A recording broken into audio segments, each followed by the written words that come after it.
Bonjour, dans cette vidéo, je vais vous présenter la méthode Label LRTZC Arbre qui a été construite en collaboration avec les services de la ville et l'agglomération de La Rochelle, ainsi qu'avec la paysagiste du Parc naturel régional du Marais-Poitevin. L'objectif du label LRTZC Arbre, c'est de promouvoir l'émergence de projets locaux de séquestration du carbone via la plantation d'arbres. En effet, pour atteindre les objectifs LRTZC de neutralité carbone à horizon 2040, il faut diviser nos émissions de gaz à effet de serre par 4, mais il faut également multiplier par 3 les puits de carbone sur le territoire. Les projets de boisement figurent parmi les projets les plus simples et les moins onéreux à mettre en œuvre pour séquestrer le carbone. Et c'est d'ailleurs pour cela que les 3 premières méthodes qui ont été publiées dans le cadre du label bas carbone portaient sur des projets d'exploitation forestière. Depuis la création de la coopérative carbone, nous avions constaté avec l'agglomération de La Rochelle qu'il manquait pour l'instant des méthodes pour les arbres isolés, les arbres en ville, et puis les forêts sans vocation d'exploitation de bois. Et en discutant avec la Chambre d'agriculture, on a également constaté que la mise en œuvre du label bas carbone haie était compliquée sur le territoire. La méthode label LRTZC Arbre vise à combler les vides existants pour l'instant dans le cadre du label bas carbone.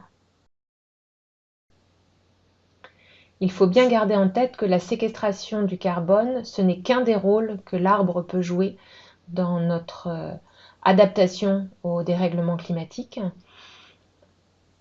Les arbres jouent un rôle central dans le cycle de l'eau. À travers les racines qui percent le sol, ils créent un chemin pour que l'eau de pluie puisse rejoindre les nappes souterraines. À travers l'ombre qu'ils apportent et la protection contre le vent, ils permettent de réduire le dessèchement. Ils ont aussi une capacité à condenser l'humidité de l'air, à retenir la rosée et à garder une atmosphère humide autour d'eux. Et puis enfin, ils ont un rôle à jouer en termes de prévention des inondations, en permettant à l'eau de s'infiltrer plus vite et en retenant les nappes d'eau. La photosynthèse, c'est ce qui permet de capter le CO2 et à travers les racines et puis les feuilles mortes et les branches mortes qui tombent au sol, d'apporter du carbone et de la matière organique vers le sol de deux façons. D'abord les racines qui vivent en symbiose avec les champignons mycorhizes. En fait, les racines apportent du sucre aux champignons qui, en retour, vont chercher autour des racines de l'eau et des oligoéléments que ces champignons vont apporter à l'arbre. La matière organique, donc les feuilles mortes, les branches mortes, va être dégradée dans le sol par des bactéries qui vont ensuite servir de nourriture à d'autres champignons et aux vers de terre qui, eux, participent aussi à l'aération du sol. Et enfin, c'est ce rôle de photosynthèse, d'apport de matière organique dans le sol via la matière organique morte ou via les exudats racinaires qui vont enrichir le sol en matière organique et séquestrer du CO2. Il faut bien avoir en tête aussi que les plantes fabriquent le sol très très lentement. En fait, c'est les racines et puis la microbiologie du sol associé à ces racines qui peu à peu fragmentent et dissolvent la roche, libérant ainsi les oligoéléments nécessaires à la vie des plantes. Les arbres, qui ont des racines très profondes, sont capables d'aller chercher les nutriments en profondeur, à proximité de la roche-mère, et de les ramener via les feuilles qui tombent sur le sol, sur les couches superficielles. Les arbres offrent aussi une protection des sols contre l'érosion hydrique et éolienne. Enfin, les arbres participent à la biodiversité et au maintien de la présence des prédateurs des ravageurs qui permettent la régulation de ces populations de ravageurs. 1 hectare de forêt en France, c'est en moyenne 600 tonnes de CO2 séquestrées. La moitié dans la biomasse des arbres, biomasse aérienne et biomasse racinaire, et puis dans les arbres morts, et l'autre moitié dans le sol et dans la litière de feuilles mortes. En moyenne, en France aujourd'hui, les forêts stockent 4 tonnes de CO2 par hectare et par an en plus chaque année. La croissance de la biomasse des arbres en France, c'est à peu près 3% en moyenne, 1,6% qui est prélevé pour le bois énergie, pour la pâte à papier, pour la menuiserie, et 1,4% qui est laissé sur place pour l'instant et qui participe à la séquestration carbone, à l'augmentation du stock de CO2 dans les forêts. Parce que c'est important pour le suivi des plantations et leur modèle économique, les forestiers de l'ENGREF, de l'ONF, ont mis au point des formules simples qui permettent de calculer le volume de bois d'un arbre à partir de son diamètre à hauteur de poitrine et de sa hauteur. Ces formules s'appliquent pour les arbres plantés relativement serrés, avec assez peu de branches, comme l'illustre la photo du centre. En revanche, ces formules ne sont pas applicables pour des arbres isolés qui vont avoir beaucoup plus de branches et puis moins de hauteur par rapport à leur largeur de tronc. Et on voit aussi qu'elles ne peuvent pas s'appliquer à des arbres têtards, comme ceux du Marais Poitevin par exemple. C'est la raison pour laquelle, dans la méthode LRTZC arbre, nous avons été obligés de distinguer différents types de plantations et pour chaque type de plantation de voir s'il existait des outils ou des méthodes de calcul. Concernant l'arbre en ville, les arbres isolés, on dispose de l'outil Arboclimat qui permet d'estimer le stock de carbone pour des arbres isolés. Concernant les forêts exploitées, on peut s'appuyer sur les 3 méthodes label bas carbone, boisement, balivage et restauration. Concernant les haies, il existe aujourd'hui le label bas carbone haie.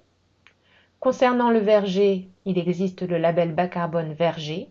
Et nous attendons la diffusion du label bas carbone agroforesterie. Pour les petits projets de plantation de forêt qui n'ont pas les moyens de chercher un conseil auprès d'exploitants forestiers pour récupérer des tables de croissance des arbres, parce qu'ils mélangent de nombreuses espèces, parce que le projet ne correspond pas aux plantations type d'exploitation forestière, nous avons proposé des valeurs par défaut. Concernant la séquestration de carbone par les arbres, il y a 2 questions qui arrivent très rapidement. Quelle est cette vitesse de séquestration? Et pendant combien de temps est-ce que le carbone va être séquestré? La vitesse de séquestration et le potentiel global de séquestration à long terme dépend beaucoup du choix des essences. Si on prend le petit graphique en bas à gauche, vous avez les courbes de croissance pour le bouleau en beige et puis les courbes de croissance pour le hêtre en bleu en pointillé. Qu'est-ce qui montre ce graphique? Que le bouleau il pousse beaucoup plus vite que le hêtre. En revanche, qu'au bout de 50-60 ans, il atteint son plateau. Le hêtre va pousser beaucoup plus lentement. Donc dans 30 ans, d'ici 2050, il n'aura pas stocké beaucoup. En revanche, son potentiel de séquestration à long terme, à horizon 2100, est largement supérieur à celui du bouleau. Et encore plus à horizon 2150-2200. Ce que montrent aussi ces 2 graphiques de croissance, celui qui est en bas à gauche ou celui du milieu, c'est que 30 ans, pour une plantation d'arbres, en particulier pour des feuillus nobles tels que le hêtre ou le chêne, c'est vraiment très peu. Et qu'à 30 ans, une forêt est très loin d'avoir atteint son potentiel. Pourtant, 30 ans, c'est long. En bas à droite, vous avez une photo des feux de forêt aux USA, de forêts qui ont été plantées pour de la compensation carbone et qui sont parties en flammes à cause de la sécheresse et des dérèglements climatiques. Est-ce que dans 30 ans, les arbres que je plante aujourd'hui seront encore là? Pour combien de temps est-ce que le carbone va être stocké? La petite illustration humoristique et un petit peu déprimante en haut à droite, qui montrerait un peu un cycle du carbone et une partie de la population qui s'efforce de planter des arbres pendant que l'autre continue la déforestation. Il faut avoir en tête que la déforestation et la destruction des zones naturelles, des zones humides, des tourbières, ça représente aujourd'hui encore 11% des émissions mondiales liées aux activités humaines. En grande partie pour l'agriculture, mais également pour construire des routes, des maisons et des infrastructures. C'est la raison pour laquelle, dans la méthode label LRTZC arbre, nous avons souhaité indexer la durée des calculs de séquestration sur le niveau de protection des parcelles. L'objectif, c'est vraiment d'encourager les porteurs de projets, les communes, à augmenter le niveau de protection de leurs parcelles pour s'assurer que les boisements, que les plantations seront encore là dans 20, 30, voire 50 ans. Pour les parcelles sans niveau de protection, nous prenons juste une durée de 10 ans. Vous l'avez vu sur les graphiques, au bout de 10 ans, une forêt n'a pas capté grand-chose. Pour les parcelles avec un niveau de protection classique satisfaisant, nous avons pris une durée de 30 ans, comme dans le label bas carbone, boisement, forêt. Enfin, pour des niveaux de protection exceptionnels, particuliers, nous sommes prêts à prolonger la durée de calcul de séquestration du carbone jusqu'à 50 ans.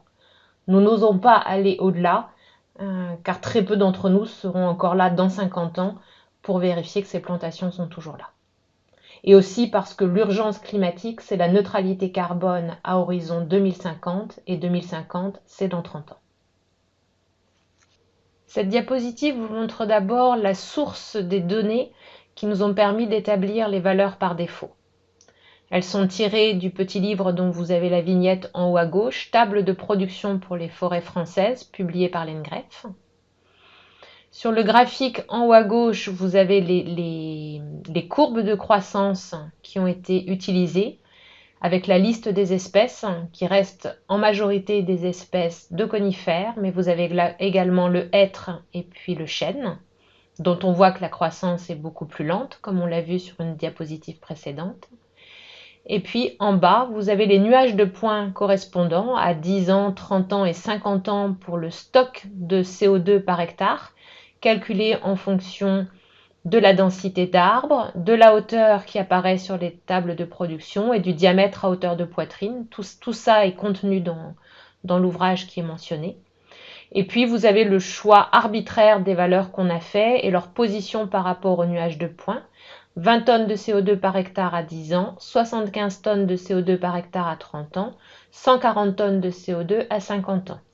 Nous avons fait exprès de prendre une fourchette basse pour deux raisons. La première, c'est pour ne pas survendre, surestimer les crédits carbone. C'est un principe un peu conservateur vis-à-vis des acheteurs de crédits carbone. Il faut qu'on leur garantisse que les émissions, les crédits carbone qu'ils achètent vont effectivement être séquestrés. Et puis le deuxième objectif de prendre plutôt une fourchette basse, c'est d'encourager les porteurs de projets de faire des recherches bibliographiques pour trouver les tables de croissance correspondant aux espèces qu'ils vont planter. Pour pouvoir utiliser ces valeurs par défaut, nous demandons aux porteurs de projets d'assurer une certaine diversité des essences qu'ils vont planter. Nous considérons que c'est une protection contre les aléas climatiques.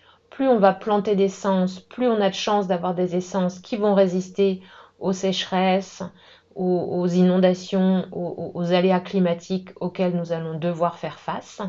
Donc nous demandons aux porteurs de projets de planter au moins 5 essences, dont 2 feuillus, et nous souhaitons également que les feuillus représentent au moins 60% des plants.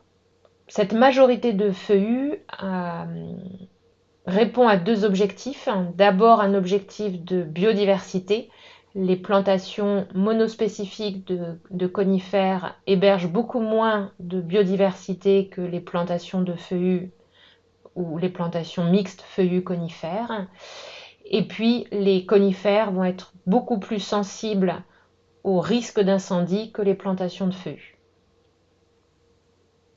L'objectif du label LRTZC Arbre, c'est de promouvoir un marché local du carbone, avec l'émergence de projets locaux de séquestration carbone qui seraient financés par des acteurs locaux. Cette proximité entre les porteurs de projets et les contributeurs carbone nous permet d'envisager la mise en place d'un système participatif de garantie à la place d'une vérification par des auditeurs externes type les grands cabinets de conseil, Bureau Veritas, etc. Les systèmes participatifs de garantie ont déjà été mis en place dans les circuits courts en agroalimentaire, par exemple pour le label Nature et Progrès. Ce système participatif de garantie permettrait aux contributeurs carbone, mais également aux citoyens sociétaires de la coopérative carbone ou aux salariés des organisations sociétaires de la coopérative carbone de venir faire eux-mêmes les visites de vérification et de certification des projets qui seraient portés, financés via des crédits carbone sur la plateforme de la coopérative. Les premières vérifications devront avoir lieu 3 ans après les premières plantations, donc il nous reste 2 ans pour définir précisément le cahier des charges des vérifications et mettre en place une formation des vérificateurs bénévoles, qu'ils soient financeurs de crédit carbone, sociétaires, citoyens de la coopérative carbone ou bien salariés des organisations qui financent les crédits carbone ou d'organisations sociétaires de la coopérative carbone. Puisqu'il est question de séquestration de carbone, de puits de carbone, il nous paraît opportun, pour conclure, de faire un petit point sur la neutralité carbone et la compensation carbone. Le graphique de gauche illustre ce que n'est pas la neutralité carbone. Il consiste à continuer comme avant, à produire et à consommer de plus en plus, et à espérer que l'augmentation des puits de carbone nous permettrait d'atteindre la neutralité carbone en 2050. Malheureusement, ce n'est pas possible. Pour illustrer mon propos, je vous propose l'exercice de pensée suivant. Imaginons que 67 millions de Français veuillent être neutres en carbone demain. Un Français aujourd'hui émet en moyenne 10 tonnes de CO2 par an pour se loger, pour se déplacer, pour se nourrir, se vêtir, acheter des ordinateurs, des livres, etc. On l'a vu tout à l'heure, un hectare de forêt en France en moyenne séquestre 4 tonnes de CO2 par hectare et par an.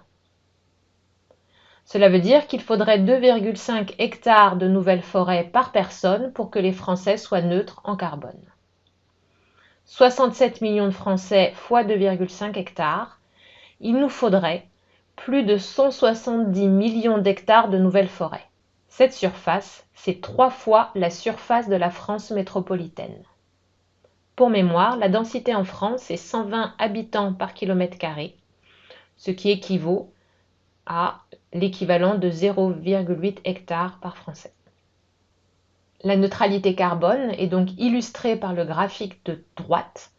Elle nécessite une forte réduction de nos émissions, une division par 5, une réduction de 5 à 7% par an entre maintenant et 2050, et le développement progressif des puits de carbone, afin d'atteindre à partir de 2050 des puits de carbone au moins équivalents aux émissions résiduelles en 2050, mais l'objectif est que entre 2050 et 2100, les puits de carbone soient supérieurs aux émissions afin progressivement de retirer l'excès de CO2 accumulé dans l'atmosphère. Je vous remercie de votre attention.